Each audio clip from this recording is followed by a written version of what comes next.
महाकाय महाकाय कोटि सूर्य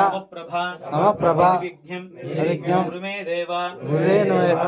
सर्वा कार्येषु सर्वदा वास्तु पुरुष आशेषु भूषय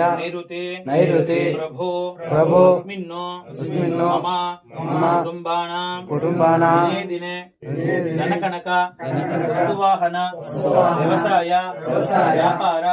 उद्योग अभिवृद्धि समृद्धि सर्वदा आदित्याय च सोमाय मंगलाय बुधाय च गुरु शुक्र शनिभ्यश्च राहुवे केतवे नमो नमः मृत्युंजयाय रुद्राय नीलकंठाय शंभवे मृतेशाय सर्वाय